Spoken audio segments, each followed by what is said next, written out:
नमस्कार। सबसे बड़ा सवाल देख रहे हैं आप, मैं हूं आपके साथ पूजा। मोदी सरकार यूसीसी लाने को लेकर मंथन कर रही है तो कांग्रेस पार्टी इसके विरोध में मंथन कर रही है। कल करीब 2.5 घंटे तक सोनिया गांधी के आवास 10 जनपद पर बड़ी बैठक चली।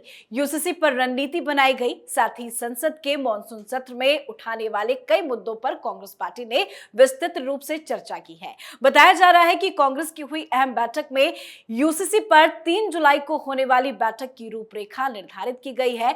तो यूसीसी को लेकर कांग्रेस पार्टी के अंदर आखिर चल क्या रहा है, आज इसी पे चर्चा करेंगे। बातचीत के लिए मेरे साथ स्टूडियो में मौजूद हैं कैपिटल टीवी के editor in chief doctor Manish Kumar. Doctor साहब, बहुत बहुत स्वागत है आपका। धन्यवाद। यूसीसी को लेकर कांग्रेस पार्टी में क्या मंथन चल रहा है? देखिए, रात भर में सारा खेल बदल गया। कहां कांग्रेस पार्टी यूसीसी का विरोध कर रही थी, तमाम बड़े बड़े नेता सामने आकर के कह रहे थे ये प्रधानमंत्री मोदी लाने वाले नहीं है, ये बेकार की बातें भारतीय जनता पार्टी की तरफ से हो रही है, ये सिर्फ लोगों को भड़काने के लिए, मुसलमानों को डराने के लिए और इलेक्शन के दौरान ये मुद्दों को भटकाने के लिए प्रधानमंत्री मोदी ये सब काम कर रहे हैं। कोई यूसीसी नहीं आने वाला। तमाम बड़े बड़े लीडर कांग्रेस पार्टी के सामने आकर के ये कह रहे थे। लेकिन चिंता तब बढ़ने लग गई जब ये पटना गैंग, ये बिहार में जो पटना में सारे लोग जो मिले थे, उनमें से कई सारे लोग लाइन तोड़ के जो है अपनी डफली, अपना राग गाना शुरू कर दिए। अब दिक्कत ये हो गई कि भाई अब क्या किया जाए।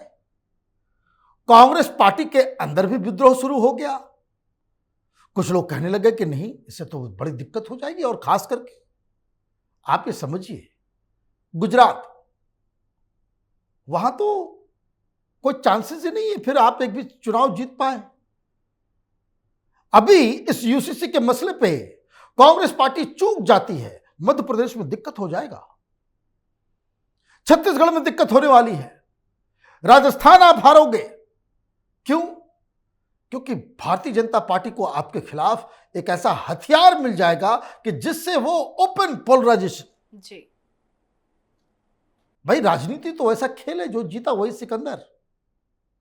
भाई, कोई पूछ रहा है कि हिमाचल में राहुल गांधी ने कितना झूठ बोला, कांग्रेस पार्टी ने कितना झूठ बोला? कोई पूछा कि भाई राजस्थान में सारे बेरोजगारों को 6,000 रुपया भत्ता देने के लिए कहा गया था, नहीं मिला? तो कोई पूछ रहा है? नहीं पूछ रहा है। आप जीत गए, जीत गए, पैसे आपके पास है नहीं। कर्नाटक में आपने फ्री बिजली, फ्री पानी और फ्री अनाज, सारे कुछ आपने वादे कर दिए। कुछ को पूरा कर पा रहे हैं, कुछ को नहीं कर पा रहे हैं। अब उसका हिसाब तो नहीं होगा, लेकिन क्या कहा जाता है? राहुल गांधी ने मोदी को कर्नाटक में हरा दिया, यही कहा जाता है। तो ये जो फ्री बिजली, फ्री पानी का जो टेम्पलेट इन्होंने तैयार कर लिया था, तो उसके उस टेम्पलेट के ऊपर इसको किस तरीके से रोका जाए, प्रधानमंत्री मोदी ने ये पासा खेल दिया कि भाई चलो, यूसीसी के ऊपर तो हम शुरू से बोलते आए हैं। अब नई संसद में उसकी भी घोषणा हो गई कि वहां जब जाएंगे तो ये कानून बना दिया जाएगा और देखते हैं कि कौन कौन विरोध करता है। तो जैसे ही ये मसला आया, कांग्रेस पार्टी शुरुआती दौर में जो कह रही थी, अचानक से ब्रेक लगाया गया कि अभी उतना फास्ट नहीं जाना है। और अगर आप इसमें कूद गए, राजनीति बड़ी फ्लूइड होती है। मालूम चला कांग्रेस पार्टी अकेली पड़ गई, राहुल गांधी का पूरा कैंपेन जो है वो डिरेल हो गया।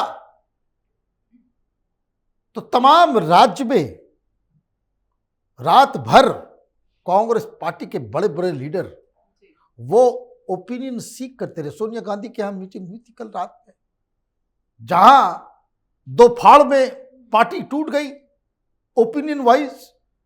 कुछ लोगों को लगता नहीं करना चाहिए, कुछ लोगों को लगता नहीं करना चाहिए।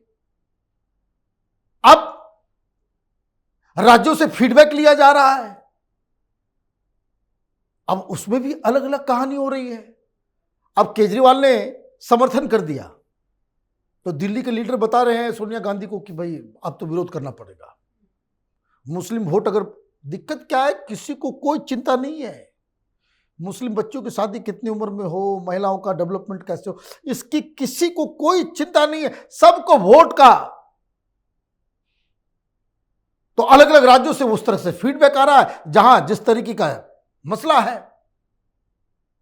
और उन राज्यों में जहां पे आपको मुस्लिम वोट मिलना ही नहीं है, वहां के कांग्रेस के लीडर्स कह रहे हैं कि नहीं नहीं नहीं, इसके यूसीसी के समर्थन में आना है, कि उनको मालूम है कि आप समर्थन दे दो या समर्थन ना दो, वो मुस्लिम वोट जो है कांग्रेस पार्टी को मिलना है नहीं।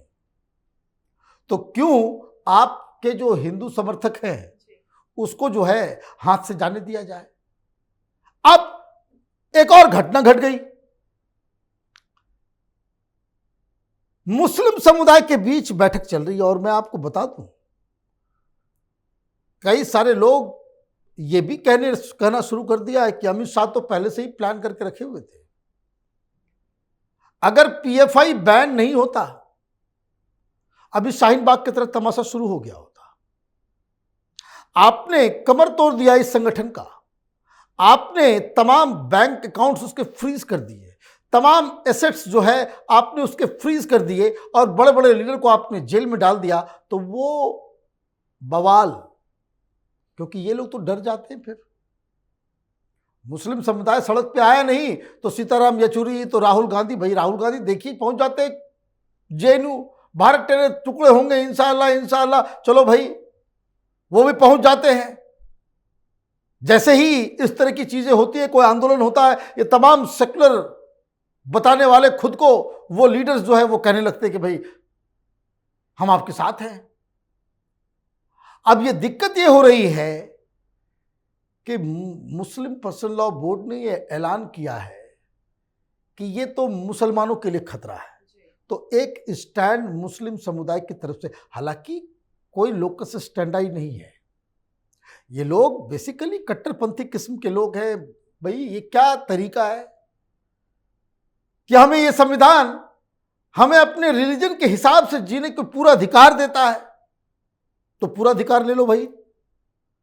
भाई सिर्फ आपको सिविल जो है, पर्सनल लॉ जो है आपको इस्लाम के हिसाब से चाहिए, क्रिमिनल लॉ नहीं चाहिए। क्रिमिनल लॉ क्यों नहीं चाहिए? तो ये डिबेट तो अभी उठेगा कि भाई मुसलमान बनना है पूरी तरह से मुसलमान बनो, इस्लाम को फॉलो करना पूरी तरीके से इस्लाम को फॉलो करो। तो हिंदुओं के लिए जो है सिविल कोड होगा, हिंदुओं के लिए आईपीसी क्रिमिनल कोड होगा, आपके लिए जो है शरिया कानून सिविल में भी होगा और क्रिमिनल में भी होगा। तो जो आप डिमांड कर रहे हो उसका तो मतलब यही है कि एक हिंदू एक मुसलमान दोनों एक जगह चोरी करने जाते हैं, दोनों पकड़े जाते हैं, दोनों पकड़े जाते हैं, तो मुसलमान का हाथ काटा जाएगा शरिया लॉ के मुताबिक, और जो हिंदू चोर होगा उसको 6 महीने की सजा होगी। ये मंजूर है? नहीं मंजूर है। क्यों? मीठा मीठा गप गप और कड़वा कड़वा थू थू।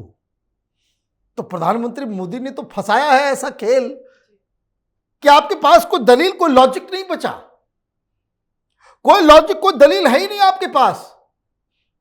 तो क्या होगा?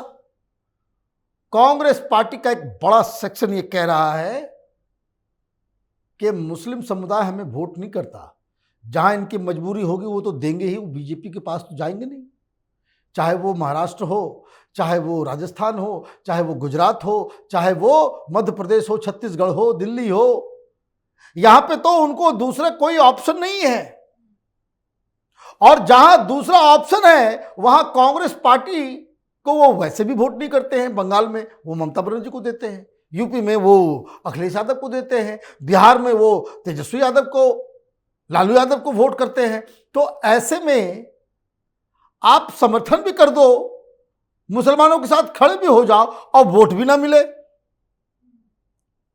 तो देखिए शायद ये हो सकता है कि कांग्रेस पार्टी इस पे एक न्यूट्रल रवैया अपनाए।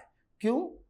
क्योंकि उनकी नजर हिंदुत्व वोट जो है, जो भारतीय जनता पार्टी का कोर वोट बैंक है, उसमें सेंध लगाने की थी। यूसीसी के आने से ये पूरा राहुल गांधी का प्लान जो है वो चौपट हो गया। उनका यही प्लान था कि फ्री बिजली, फ्री पानी, फ्री करके पुराने पेंशन को बता करके हिंदुओं का वोट काटो, मुसलमान आपके साथ चोरी चोरी चुपके चुपके आएंगे ही और आपकी सीटें बढ़ेगी, फिर राहुल गांधी प्रधानमंत्री बन जाएंगे। लेकिन यूसीसी ने ये पूरा खेल कांग्रेस पार्टी का, राहुल गांधी का बिगाड़ जी, दिया है। बहुत बहुत धन्यवाद बातचीत के लिए। धन्यवाद। तो विधि आयोग के नोटिफिकेशन के बाद पूरे देश में समान नागरिक संहिता पर बहस शुरू हो गई है। ऐसे में इस पर देश की सबसे पुरानी राजनीतिक पार्टी कांग्रेस का क्या रुख होगा, देखना दिलचस्प होगा। आज के हमारे शो में फिलहाल इतना ही। देखते रहिए कैपिटल टीवी। नमस्कार।